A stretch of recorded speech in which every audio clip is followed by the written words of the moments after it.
Hello students, मैं गोपी कश्यप। आज हम देखेंगे क्लास 10 मैथ्स कक्षा 10वीं का। आज हम गणित के बारे में चर्चा करेंगे। एक अध्याय है, अध्याय 11, आकृतियों में समरूपता। ठीक है, उसके एक प्रमेय जिसको अधिकतर बोर्ड एग्जाम में पूछा जाता है, आज हम उसके बारे में चर्चा करेंगे। तो चर्चा करने से पहले आप अपना कॉपी और पेन उठा लीजिए। मैं आपको बोलते जाऊंगा और जो लिखाते जा रहा हूं उसको आप लिखते जाएं और उसको अच्छे से प्रैक्टिस करें। जरूर आपको बोर्ड एग्जाम में अच्छा नंबर मिलेगा। तो चलिए, एक प्रमेय है। प्रमेय क्या है? आधारभूत अनुपातिकता प्रमेय या थेल्स प्रमेय। ठीक, पहले तो ये चर्चा करते हैं, ये जानते हैं कि बोर्ड एग्जाम जो है कैसे इन क्वेश्चनों को पूछता है और कैसे किस तरह हमें उसका आंसर देना है, उसकी रूपरेखा क्या होगी, कैसे उसको लिखना है। पहले उसके बारे में चर्चा करते हैं, क्योंकि अगर हमको रूपरेखा आ गया, कैसे करना है ये पता चल गया, तो हम उसको कर सकते हैं। ठीक है, तो पहले जानते हैं कि कैसे करना है और कैसे उस क्वेश्चन को बोर्ड एग्जाम पूछता है।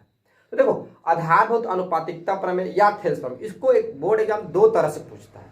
पहला वो क्वेश्चन लिखता है, आधारभूत अनुपातिकता प्रमेय व थेल्स प्रमेय लिखिए तथा सिद्ध कीजिए, ये पहला क्वेश्चन पूछता है। तो उस स्थिति में हमें क्या करना है, हमारी रूपरेखा क्या रहेगी उस स्थिति में? हम क्या करेंगे, बोल रहे लिखिए मतलब स्टेटमेंट भी देना है, तो स्टेटमेंट देंगे, कथन लिखेंगे, फिर दिया गया है सिद्ध करना है, रचना, फिर उत्पत्ति इत्यादि रहे। ठीक है, दूसरा क्वेश्चन वो क्या पूछता है, वो क्या करता है, पहले स्टेटमेंट को दे दिया रहता है, लिख दिया रहता है स्टेटमेंट को और बोलता है इसको सिद्ध कीजिए। तब उस स्थिति में हमको कथन लिखने की आवश्यकता नहीं है, हम सीधा दिया गया ऐसे चलेंगे और सिद्ध करना है, रचना, और बाकी इधर उत्पत्ति जो प्रोसेस है वो करेंगे। ठीक है, तो मैं आपको यहां से बताता हूं आधारभूत अनुपातिकता प्रमेय व थेल्स प्रमेय। ठीक है, उसको लिखेंगे भी और सिद्ध भी करेंगे। तो आप देख लीजिए, जैसे एग्जाम में पूछेगा उसके जैसे एग्जाम में पूछेगा वैसे आप क्या करेंगे, उसका आंसर लिखेंगे। और मैंने यहाँ पर जितनी आवश्यकता है बोर्ड एग्जाम में लिखने की, A to Z उसको लिख दिया है। आपको इससे अधिक लिखने की आवश्यकता नहीं है। आपको 4 नंबर 5 नंबर के जो क्वेश्चन रहता है उसके लिए जितना भी मैं लिख रहा हूँ ये पर्याप्त है। बस पॉइंट टू पॉइंट लिखिए इसको अच्छे से, हेडिंग डाल के। आपको मैं मानता हूँ आपको पूरा इस ऐसे अगर क्वेश्चन आता है इस टाइप का स्टेटमेंट वाला, तो आपको 100 में 100 मार्क्स मिलेगा उसका। ठीक है, पूरे नंबर मिलेगा। तो चलिए चर्चा करते हैं। ठीक है, देखते हैं कैसे उसको सॉल्व करेंगे। तो आधारभूत अनुपातिकता प्रमेय व थेल्स प्रमेय। तो कथन आप लिखेंगे अपने कॉपी पर, मैं बोलते जा रहा हूं। ठीक है, कथन में लिखिए, कथन स्टेटमेंट लिखिए, लिखने बोलो। यदि किसी त्रिभुज की एक भुजा के समानांतर बाकी दो भुजाओं को भिन्न भिन्न बिंदु पर प्रतिच्छेद करती हुई एक सरल रेखा खींची जाए, तो वह सरल रेखा उन दो भुजाओं को समान अनुपात में विभाजित करती है। ठीक है, मैंने क्या बोला, पुनः एक बार बोल रहा हूं मैं। यदि किसी त्रिभुज की एक भुजा के समानांतर बाकी दो भुजाओं को भिन्न भिन्न बिंदु पर प्रतिच्छेद करते हुए एक सरल रेखा खींची जाए, तो वह सरल रेखा उन दो भुजाओं को समान अनुपात में विभक्त करती है। देखिए, ये हमारा हो गया कथन। अब हम क्या कर सकते हैं, इसी कथन से हम ये दिया गया है सिद्ध करना है, रचना, यहां तक तो हम आसानी से बना सकते हैं। ठीक है, अगर आप मान लीजिए आप भूल भी गए उसको कैसे सिद्ध करते हैं, तो जरूर इतना पॉइंट हो तो आप जरूर लिखिए। ठीक है, आपको आधे नंबर मिल जाएगा। जितना जैसे 5 नंबर का 5.5 या 2, साढ़े 5 नंबर का है तो 2.5 होगा या तो 2 देगा। ठीक है, तो चलिए इसको देखते हैं। पहले तो कथन से क्या करते हैं, इसका डायग्राम बनाते हैं। क्या रहा है इसका डायग्राम, एक त्रिभुज ले रहे हैं, प्रश्न जैसे बोल रहे हैं कथन वैसे क्या करते हैं, रचना। एक त्रिभुज बोल रहे हैं, सॉरी एक त्रिभुज बोल रहा है, तो एक त्रिभुज बना लिया हमने। एक त्रिभुज ले लिया A B C। ठीक है, अब क्या बोल रहा है, इसके एक भुजा के समानांतर, तो बीसी भुजा के समानांतर एक भुजा ले लेंगे डी, एक भुजा ले लेंगे डी और ई। हमने क्या किया, बीसी भुजा के समानांतर एक भुजा लिया या डी, ठीक है। अब फिर क्या बोल रहा है, डी भुजा लिया जो क्या करता है, दो भुजाओं को क्या करता है, भिन्न भिन्न बिंदु, एक बिंदु डी पर बिंदु ई पर क्या कर रहा है, उसको प्रतिच्छेद कर रहा है, ठीक। ये तो ये जो स्टेटमेंट दी उसके आधार पर हमने चित्र बना लिया। अब इधर लिखेंगे, दिया गया क्या दिया गया है, एक त्रिभुज ए बी सी है, कितना दिया है, ठीक है, जिसमें ठीक है बी सी भुजा के समानांतर क्या है, डी है, ये दिया गया है, ये लिख दिया। अब सिद्ध क्या करना है, जब ये दिया जा रहता है तो हमने क्या बोला, सिद्ध लास्ट में क्या बोला कि दोनों भुजाओं क्या करता है, समान अनुपात में विभक्त करता है, अर्थात ए डी बटा होगा डी बी का, हाँ, बराबर होगा ए ई बटा होगा ई सी, ठीक। इस अब कुछ सिद्ध करने के लिए इसमें कुछ रचनाएं करना पड़ता है। पहले हम रचना क्या करेंगे, रचना एक करेंगे, बी को ई से मिला देंगे, बी को किससे मिलाना है, ई से मिलाना है, बी को क्या कर देंगे हम, ई से मिला देंगे, और डी को क्या करेंगे, सी से मिलाएंगे, डी को मिला देंगे हम सी से, यहां पर लिखते जाएंगे, ठीक है। बिंदु बी को ई तथा बिंदु डी को सी से मिलाया, ये इसको इससे मिला देना है। और दूसरा क्या करना है, डी से इस पर एक लंब डालना है, डी से ए ई पर एक लंब डालना है, डी से ए ई पर हम एक लंब डालना है, यहाँ पर ये यहाँ पर लंब डालेंगे, यहाँ 90 से कोण बन जाएगा, लंब डालेंगे एम, ठीक है। और ई से ए डी पर एक लंब डालना है एन, इस पर एक लंब डाल देंगे ऐसा, इस पर लंब डालेंगे, यहाँ 90 से कोण बनेगा, फिर डाल देंगे लंब एन नाम दिया, ठीक है। उसको लिखेंगे, हमने क्या किया, डी एम लंब डाला किस पर, ए ई वा, और लिख देंगे 1 और क्या किया हमने ई एम लंब डाला ए डी पर, ये ठीक है, यहां तक हो गया। अब हमने क्या किया, कथन मैंने पहले बता दिया, कथन जैसे बोला है उसी जैसे क्या कर सकते हैं, उसी जैसे हमें लिखना है, ये दिया गया है जो उसमें दिया गया है सिद्ध करना है, और रचना, इतना हम क्या कर सकते हैं, सिर्फ कथन से हम इतना लिख सकते हैं, ठीक है। अब ये डायग्राम की रचना हो गई। अब आगे अब देखते हैं हम उपपत्ति कैसे सिद्ध करते हैं, उसको देखेंगे। तो चलिए उपपत्ति से चलते हैं। उपपत्ति लिखने का दो तरीका होते हैं, ठीक है। आप दो तरह से इसकी उपपत्ति का मतलब प्रूफ का वर्णन कर सकते हैं। पहले क्या तरीका रहता है, पहले ये तरीका रहता है कि इसको दो भागों में बांट लेते हैं, ठीक है। जो भी लिखते हैं, मैंने यहाँ पर दूसरे विधि का प्रयोग किया, दो तरीका रहता है लिखने का। क्या करते हैं, दोनों भागों में बांट लेते हैं, और जितना भी इधर क्या रहता है, कथन को लिखते जाते हैं, और इधर कारण देते जाते हैं। ये एक तरीका रहता है इसके कथन को मतलब उपपत्ति को दर्शाने का। दूसरा क्या तरीका रहता है, क्या करना, दूसरा कारण दे तो जाओ, कारण दो, उसके कथन को लिखो, उसके कारण को लिखो, कथन को लिखो, कारण को लिखो, ऐसा भी कर सकते हैं, ठीक है। इधर कथन लिख के इधर को कारण दर्शा सकते हैं, या तो कथन लिखते जाओ, कारण को बताते जाओ, नीचे में उसके कथन कारण ऐसे बता। तो मैंने क्या किया है, जो मैंने उत्पत्ति लिखा उसमें पहले कथन, फिर उसके साथ उसको रीजन बताते गए, क्यों ऐसा हुआ, क्यों ऐसे हुआ, ऐसे फिर उसको लिखते गए, ठीक है। तो उत्पत्ति देखते हैं। तो देखो अब क्या करना है, हम जानते हैं चूंकि क्या, त्रिभुज का क्षेत्रफल बराबर क्या होता है, 1/2 आधार गुणा क्या होता है, ऊंचाई, ठीक है। त्रिभुज के क्षेत्रफल बराबर होता है 1/2 आधार गुणा ऊंचाई।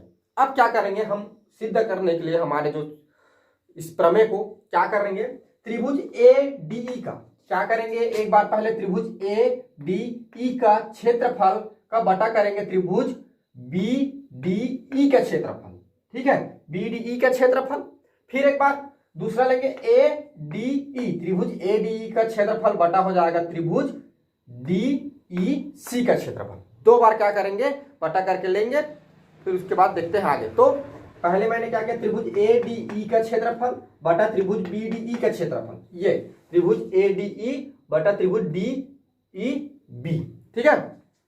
तो इसके बटा क्षेत्रफल अब क्या करें, देखो हम जानते हैं त्रिभुज का क्षेत्रफल क्या होता है, 1/2 आधार गुणा ऊंचाई, तो 1/2 हमने लिख दिया। अब आधार, तो इसका आधार क्या होगा, त्रिभुज ए डी ई का आधार क्या होगा, त्रिभुज ए डी का आधार हो जाएगा ए से डी। क्यों, क्योंकि इस क्या हुआ, इस पर ये लंब डाला है, इसलिए एडी क्या होगा, इसका आधार हो जाएगा, ठीक है। तो आधार लीजिए एडी।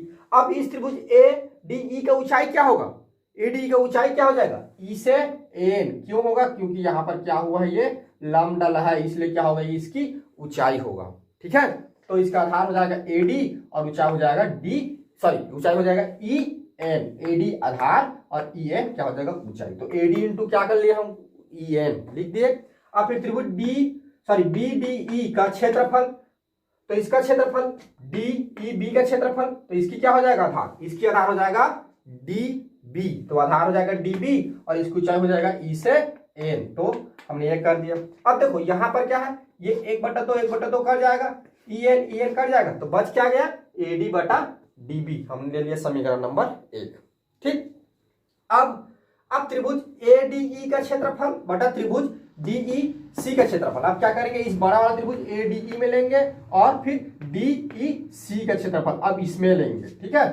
तो इसके लिए क्या हो जाएगा, इसके लिए जब इस साइड इसको ले रहे हैं ना, तो उस समय जब इस त्रिभुज को लेंगे, ये वाले त्रिभुज की, तो उस समय इसकी क्या लेंगे, आधार इसको मानेंगे ए से ई, क्योंकि हमें इस वाले लंब को लेना है, तो इसकी आधार क्या हो जाएगी, ए से ई, ठीक है। तो 1/2 आधार हो जाएगा ए से ई, और ये वाला त्रिभुज है डी ई सी, तो इसकी सॉरी एक बार फिर चर्चा करता हूं, ए से डी, ये त्रिभुज ले रहे हैं, तो इसका आधार क्या लेंगे, ए से ई, और इसकी ऊंचाई हो जाएगी डी से एम, हो गया 1/2 ए E into D M.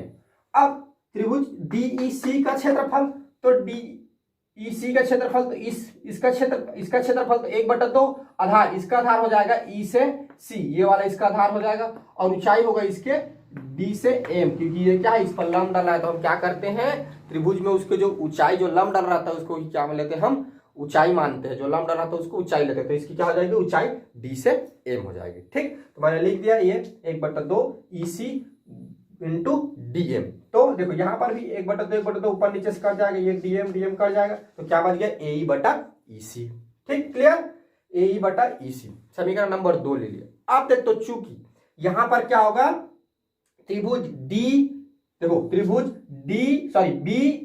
B D E का क्षेत्रफल बराबर होगा त्रिभुज डी ई सी का क्षेत्रफल, ये वाला क्षेत्रफल और ये वाला क्षेत्रफल क्या होगा, बराबर होगा। क्यों बराबर होगा, क्योंकि आप क्लास 9 में पढ़ चुके हैं कि क्या पढ़े हैं आप क्लास 9 में, एक ही आधार व एक ही भुजाओं के अंदर, एक ही आधार व एक ही भुजाओं के अंदर बने त्रिभुज का क्षेत्रफल क्या होता है, बराबर होता है। देखो ये एक ही आधार पर बना है, ये एक आधार है और ये 2 भुजा है, इन्हीं भुजाओं पे क्या हुआ है, इसके अंदर में ही त्रिभुज बना है, तो आप कितना भी त्रिभुज बना उसके अंदर जो त्रिभुज बनेगा उसका क्षेत्रफल क्या होता है, बराबर होता है। अतः इस स्थिति में क्या होगा, ये बराबर होगा। जब ये बराबर होगा तब क्या होगा, एडी बटा डीबी बराबर एई बटा ईसी हो जाएगा। इस तरह हमारा प्रूफ कैसे हो रहा है, देखो ये जब बराबर हो रहे थे ये दोनों कैसे इक्वल हो जा रहा है भाई, इक्वेशन नंबर और इक्वेशन नंबर 2।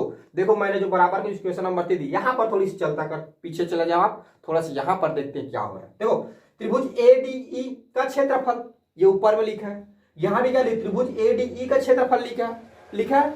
अब देखो त्रिभुज बी डी ई का क्षेत्रफल, ठीक है, बराबर है किसका, त्रिभुज डी ई सी का क्षेत्रफल। तो हम क्या कर सकते हैं, त्रिभुज बी डी सी का क्षेत्रफल की जगह हम क्या लिख सकते हैं, त्रिभुज ए डी सी का क्षेत्रफल। अगर हम इस जगह पर क्या कर दें, डी ई सी का क्षेत्रफल लिख दें यहाँ पर, तो क्या हो जाएगा, त्रिभुज ए डी ई का क्षेत्रफल बटा त्रिभुज, मान लीजिए आप हम इसको लिख देते हैं डी ई सी का क्षेत्रफल, ठीक है। तो यहाँ पर भी क्या होगा, ए डी ई का क्षेत्रफल बता त्रिभुज डी ई सी का क्षेत्रफल। तो भाई यहाँ पर जब हम क्या कर देंगे, इसको लिख देंगे, तो ये दोनों क्या हो जाएगा, लेफ्ट इक्वल हो जाएगा। तो आप जानते हैं जब लेफ्ट साइड क्या हो जाता है, इक्वल हो जाता है, तो राइट साइड भी क्या हो जाता है, एक दूसरे के बराबर हो जाता है। तो इस स्थिति में क्या होगा, इस स्थिति में मैंने लिखा इसलिए समीकरण 1, 2 और 3 से 1, 2, 3 से क्या हो जाएगा, लेफ्ट लेफ्ट बराबर होगा, राइट राइट बराबर हो जाएगा ए डी बटा होगा बी डी का बराबर होगा ए ई बटा हो जाएगा ई सी का। ये इक्वेशन नंबर 4 क्या होता है, प्रूव्ड होता है। हमें यही सिद्ध करना था। ठीक है, आप वीडियो को पीछे करके बैक करके देखिए, हमें सिद्ध क्या करना था, यही करना था, ए डी बटा डी बी बराबर ए ई बटा ई सी। ठीक है, तो आप क्या कर सकते हैं, इस प्रकार आधारभूत अनुपातिकता प्रमेय और थेल्स प्रमेय को आप क्या कर सकते हैं, सिद्ध कर सकते हैं। ठीक है, हमें एग्जाम में यही तक लिखना है। ठीक है, अगर प्रश्न आए तो एग्जाम में यही तक लिखना है बस। ठीक है, ये प्रूव्ड हो गया। अब हम थेल्स प्रमेय के उप प्रमेय के बारे में चर्चा करेंगे। ठीक है, हालांकि तो एग्जाम में आएगा तो आपको इसको लिखने की आवश्यकता नहीं है, आप लिखेंगे सिर्फ वो जो प्रूव्ड तक, जहां तक मैंने सिद्ध किया वहीं तक आपको एग्जाम में लिखना है। ठीक है, लेकिन आगे क्या होता है, कुछ मैथमेटिकल क्वेश्चन सॉल्व करने के लिए हमें इसकी उप प्रमेयों की आवश्यकता पड़ती है। ठीक है, इसलिए मैं क्या कर रहा हूँ, थेल्स प्रमेय के साथ साथ भी आपको उप प्रमेय की जो थेल्स प्रमेय की जो उप प्रमेय है उसके बारे में भी आपको बता दे रहा हूँ। ठीक है, तो पहला चीज और मैं आपको बताना भूल गया था पहले कि क्या कर रहा हूं मैं, डायग्राम को देखना, पहले भी बनाया था, दूसरा भी बना रहा हूं। आपको डायग्राम को दो बार बनाने की आवश्यकता नहीं है। आप डायग्राम को एग्जाम में सिर्फ एक बार बनाएंगे, जो ऊपर वाला डायग्राम है। मैंने तो आपको समझाने के लिए ही दो बार उस डायग्राम को बनाया था। ठीक है, तो चलिए अब हम थेल्स प्रमेय के उप प्रमेय पर चर्चा करते हैं। ठीक है, तो देखो ये हमारा क्या था, जो कथन था उसके हिसाब से हमने ऐसा डायग्राम बनाया था। ठीक है, तो अब चलते हैं, देखो समीकरण नंबर 4 बोले, या तो मैं इसलिए इसको 4 नहीं लिखा हूं क्योंकि आप उसके साथ भी इसको एग्जाम में मत लिख कर आएगा, सिर्फ ये समझने के लिए है, क्योंकि आगे हमें मैथमेटिकल क्वेश्चन सॉल्व करना है। इसको एग्जाम में नहीं लिखना है, एग्जाम में आपको सिर्फ कहां तक लिखना है, जहां तक हमने प्रूव किया वहीं तक। ठीक है, तो देखो हमने ये सिद्ध किया था, क्या सिद्ध किया था, ए डी बटा बी डी बराबर होता है ए ई बटा ई सी, हमने सिद्ध किया था। ठीक है, अब क्या करना है, जो हमने सिद्ध किया उसके दोनों पक्षों में क्या कर देंगे, +1 कर देंगे। तो +1 कर दिया तो ए डी बटा डी बी बी डी +1 बराबर ए ई बटा ई सी +1। ठीक, तो +1 किया तो क्या हो जाएगा, ये A D plus D B B बटा बी डी बराबर ए ई प्लस ई सी बटा हो जाएगा ई सी। अब देखो ए से डी, ए से हमने लिया डी और डी से लेंगे बी, तो इसको हम टोटल क्या लिख सकते हैं, ए बी लिख सकते हैं। तो मैंने क्या किया, ए बी लिख दिया। और ए सी प्लस ई सी, तो इसको हम लिख सकते हैं ए सी, तो मैंने उसको क्या लिख दिया, ए सी लिख दिया। ठीक है, तो ये हो गया ए बी बटा बी डी और ये हो गया ए सी बटा ई सी। ठीक, तो ये हम कर सकते हैं भाई, अर्थात हम पूरे का बटा क्या लिख सकते हैं भाई, पूरे का बटा हम लिख रहे हैं, देखो ए ई पूरे का बटा हम लिख रहे हैं डी बी, इस पूरे का बटा हम लिख रहे हैं ई सी, तो हम इसको ऐसा भी लिख सकते हैं ना भाई, ए डी का बटा क्या लिख सकते हैं, ए बी का बटा क्या लिख सकते हैं, ए डी, और ए सी का बटा लिख सकते हैं ए ई। तो इसको हम लिख सकते हैं ए बी बटा ए ई बराबर ए सी बटा ए ई। ठीक, ये भी एक प्रकार का क्या बन गया, फार्मूला बन गया, इसके जैसे ये भी क्या करेगा, सूत्र की तरह काम का लाएगा। ये हमारा प्रमेय है, तो उसके दो उप प्रमेय है। ठीक, अब उसी को मैंने एक दूसरी विधि से इसी को फिर से एक बार सिद्ध किया है, फिर से वैसा लाया हूं। ठीक है, क्या, फिर मैंने उस प्रमेय को लिया जो हमने जो सिद्ध किया था उसको मैंने लिया, ये ए डी बटा बी डी बराबर ए ई बटा ई सी। इसको क्या कर देंगे, प्रतिलोम अनुपात। प्रतिलोम अनुपात क्या होता है, प्रतिलोम अनुपात मतलब अंश को हर में लिखना और हर को क्या कर देना, अंश में लिख देना। तो प्रतिलोम अनुपात से, ठीक है, प्रतिलोम अनुपात से मैंने बदली कर दिया, अंश को हर में और हर को अंश को, दोनों पक्ष में कर रहे हैं ना, याद रखना। प्रतिलोम अनुपात जब लगता है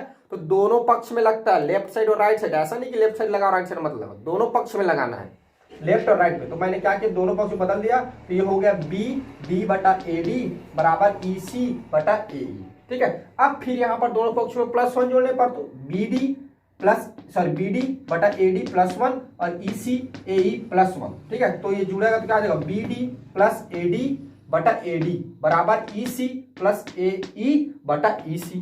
ठीक, फिर हो जाएगा, देखो अब बी डी, बी से डी और ए से डी, तो बी से डी और ए से डी, फिर क्या हो जाएगा, ए बी, मैंने लिख दिया ए बी। ठीक, यहां देखो ई सी प्लस ए सी, तो ई सी या ए सी इतना और इतना क्या हो जाएगा, ए सी, तो मैंने लिख दिया उसको ए सी। ये हो जाएगा ए बी बटा ए डी बराबर ए सी बटा ए ई। ठीक है, अब देखो इसमें क्या कर रहे हैं, इस पूरे ए बी का अनुपात क्या आ रहा है, ए से डी आ रहा है। ठीक है, बटा ए डी कर रहे हैं, और ए सी का अनुपात क्या कर रहे हैं, ए ई कर रहे हैं। तो भाई इसको ऐसा भी लिख सकते हैं, ए बी का अनुपात डी बी और ए सी का अनुपात ई सी। इस प्रकार हमको क्या मिलता है, एक यहाँ देखो इस प्रकार हमें 3 फार्मूला मिल रहा है दोनों साइड में। यहाँ एक क्या मिल रहा है, एक प्रमेय मिल रहा है, और इसके क्या हो रहा है, 2 प्रमेय मिल रहा है, ये और ये। ठीक है, 2 प्रमेय हमें मिल रहा है ये।